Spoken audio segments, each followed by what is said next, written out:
In 1995, I was invited to do some teachings in Savory, Wyoming, called Antelope Retreat Center. While I was there, I had a visitation from 3 people from later. I learned later were from the star systems of Orion. They were some of the ascended masters from that area. There were 3 teachers, and they brought me from the house into the walls and down north of the house about 100 yards of the building. And there were 2 men standing there, and they had no clothes, they had no hair, and they had a bar maybe about 6 feet long. And on this bar there were symbols on this bar. So they were standing, one was standing there holding one end of the bar, the other was standing holding the other end. So I was looking at these symbols, and this man started talking to me, man or a woman, I couldn't tell, I wasn't really looking or noticing, but the voice was different, and I could hear him talking, but I had never heard the language before, but I understood the language so perfectly, word for word. And their lips were like a slit. They weren't like our lips where we have these things, you know, but they're small. They're like almost like slits.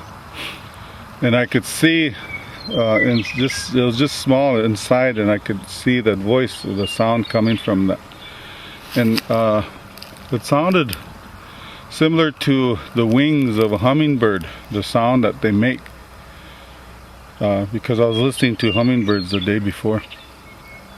Now, so they were pointing to these symbols and they were talking to me, but I was in my ego and I was thinking to myself, I was saying, hey, I could understand these guys, you know, I could understand them. And while they were talking to me, they all of a sudden they stopped and they all looked towards the direction of the house. So we all turned around, and my son was looking out the window.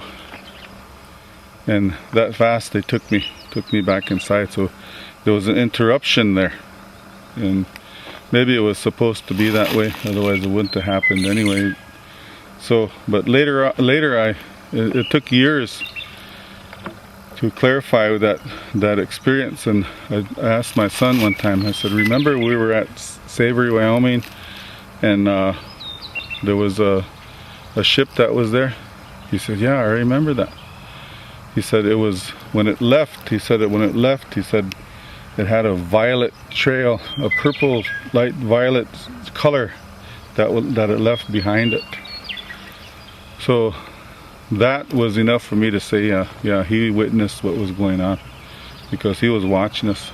But when I was in the house, he was standing there and he was saying, Dad, he said, look, there's star people out here. There's some star people here.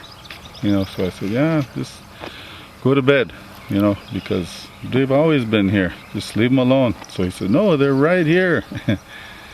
Then he ran downstairs, and I went down, I went out.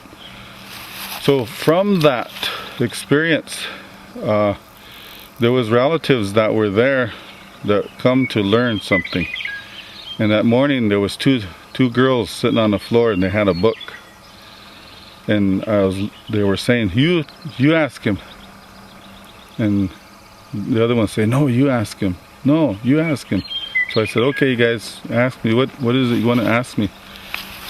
They said, we seen a ship above the house last night. I said, like a flying saucer? They said, yeah, it was above the house. Seen it. So I said, oh, okay. We want to know what type of ship it was. In my mind's eye, I seen the ship, but in my mind's eye, that was different than the people that come to visit. There was a Pleiadian ship, you know. So I knew that within inside myself that there were Pleiades. But the Orion people, there were delegates from the Galactic Federation that came and brought those symbols as an awareness. Now, I have to give credit to lady who I've never met, but I heard a lot about.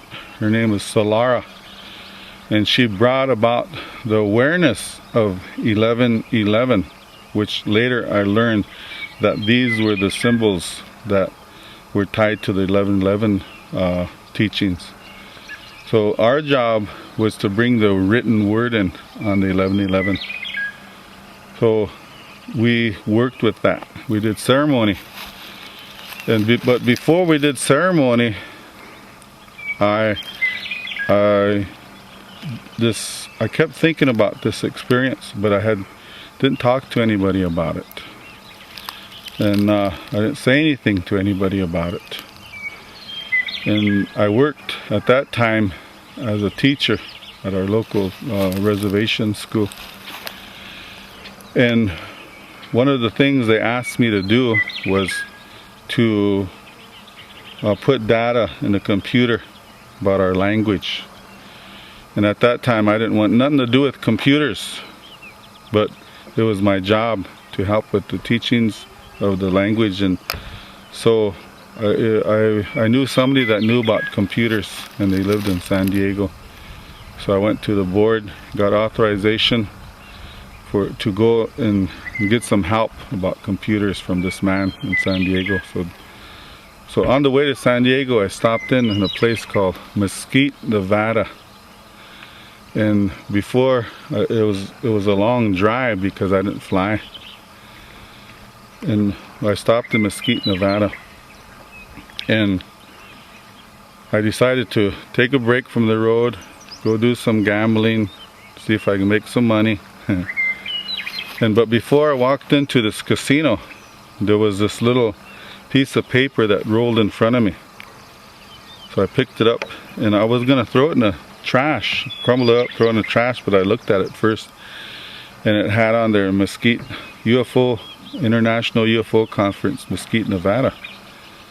So I looked at it and I turned it over, and it had a layout of the buildings in that area, and it had a little X on one certain building where the conference was to be held. So I looked at that paper and I scanned the buildings, and I knew where it was at by that piece of paper. So I was looking at the casino, and I looked at that building.